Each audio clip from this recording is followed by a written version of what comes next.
in the world, they fought out in the open. And fought, make their body jump and think it's a joke. Do it in prison. When you fought in there, everybody be like, "Ooh, you heard that? Who was that?" Man, it was loose, bro. It was loose. It's open. Speak to me, old toothless one.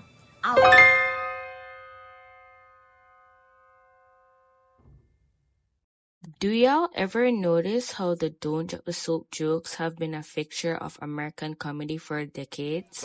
The unspoken idea that prison showers are basically an ambush waiting to happen, and any man heading to jail is walking into an inevitable, not a possibility, became like universal knowledge. No one sat you down and taught you that. That's actually kind of wild when you think about it. This joke has been around for decades, in prison movies, documentaries, stand-up, and in sitcoms. You don't even need a punchline anymore. Someone says he's going to prison and your brain automatically fills in the blank. And that's exactly what I want to talk about today, because prison is the only kind of sexual violence that comedy still treats as fair game. Like, name another. I'll wait. You can't, because there isn't one. This is the last holdout, and no one really questions why. So today we're going to explore the animated sitcom The Boondocks, and for anyone who has never seen this show, quick disclaimer. The Boondocks follows the Freeman family, young brothers Huey and Riley, and their grandfather Robert, after relocating from Chicago to the predominantly white suburbia of Woodcrest.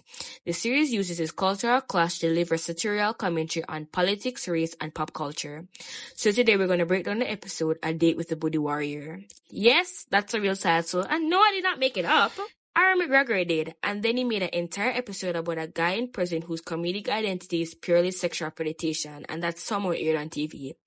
It's one of those episodes that people constantly quote without ever really sitting with the joke and treat it like background noise, a meme, or a gif you send in a group chat. So the whole episode is centered around Tom Dubois, who, having conquered his prison rape phobia, volunteers for a field trip to jail as a part of a Scared Stiff program. And this episode is entirely built around the specific fear that Tom has this whole series, his fear of being. But before we get into this episode itself, we gotta talk about Tom, because reducing him down to the guy who's scared of being assaulted would honestly be doing him dirty. Tom Dubois is not just some anxious side character. He's a father, a lawyer, and a black man who is deeply obsessed with being cast as refined. The dude irons his casual clothes. That's the level we're on. And he's also married to a white woman, which the show constantly brings up because apparently we're never allowed to forget it. So, on paper, Tom is a show avatar for a certain kind of black upper middle class respectability. Ivy League adjacent, conflict observed, obsessed with doing everything by the book, terrified of confrontation, terrified of authority, terrified of frankly mostly everything. Just know Tom is basically the show's designated soft boy. He's skittish, high-strung, and always over-prepares for everything. The show constantly sets him up as the least traditionally masculine male in the cast. Tom is basically the guy who always plays it safe and believes if he works hard enough and stays polite enough, the system will protect him too. So the prison joke is basically the show's cruelest possible rebuttal to that worldview. Tom is also a prosecutor. He's inside the justice system. He believes in it, he enforces it, and the show keeps dangling the possibility that the system he trusts so completely in would one day chew him up like it does everyone else. Tom apparently conquered his fear enough to volunteer to lead a Scared Stiff program, taking Huey, Riley, and a couple of their classmates into a prison to scare them straight. Then, shocker, a riot breaks out. And now Tom is trying to get the kids and himself out in one piece. And you see where this is going, because once you sit with this episode, the joke turns out to be way more layered than they first look. And you have to ask yourself, is the joke Tom? Is it the concept of prison rape itself? Or is it us, the audience, for already having the punchline preloaded the second somebody says field trip to jail? Because real talk, the real reason why the joke got to be so frictionless is because of who the joke is allowed to be about. It's almost exclusively deployed at men, largely because sexual violence against men in comedy has historically been treated as inherently less serious, less real, and more of a punchline than a violation, in the way that the exact same act against a woman is almost never played for laughs. And it's worth noting the show doesn't let the predators off easy either. Show of hands, how many people ever raped a man? Pause. How many people ever been raped by a man? Pause again. All of them, 100%. The recurring bit is that most of these guys doing the assaulting were once victims themselves, so it becomes less of the guy chooses violence and more of a cycle that the show is pointing at, where the prison just keeps recycling the same harm downward. A reality I find so dystopian is seeing the abused end up becoming the abuser.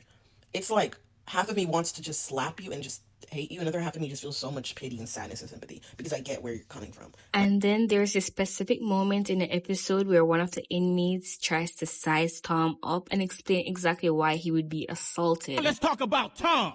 Tom is the type of nigga that gives us wet dreams up in here. Makes my medium brown, soft features, tall and in shape, but still soft and squishy. Like there's a type and Tom happens to fit it. And the bigger point underneath the whole episode is that the prison itself runs like a capitalistic institution and sexual assault functions as one of the tools of control. It's not just something that happens inside the prison.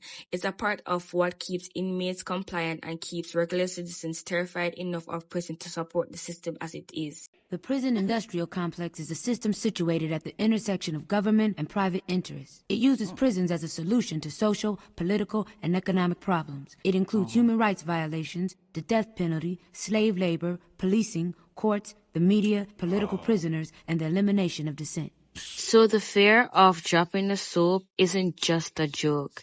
It's actually doing work for how people think of incarceration.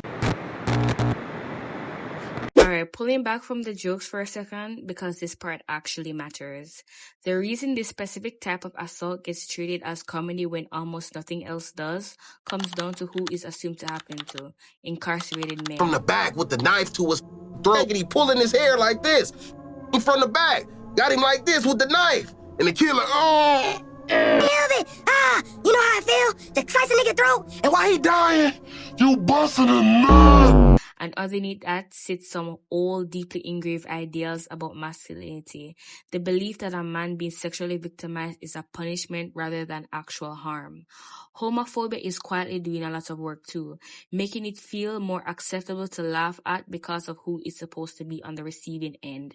It's specifically accepted here because of who the victim is. That says way more about our discomfort with male vulnerability than it does about the prison itself.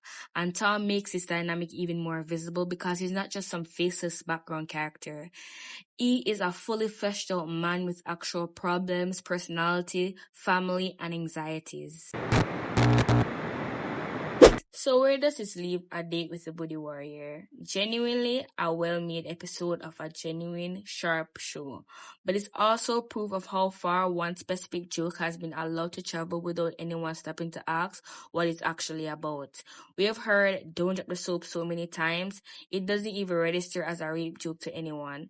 It's just a phrase at this point, a reflex, a punchline, shaped with the actual meaning hollowed out a long time ago.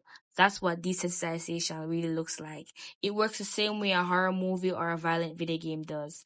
It's not that people think it's fine, because if you stop and ask anyone directly, most will say that sexual assault isn't funny. It's just that the joke has been repeated so many times for so long that it starts registering as nothing at all.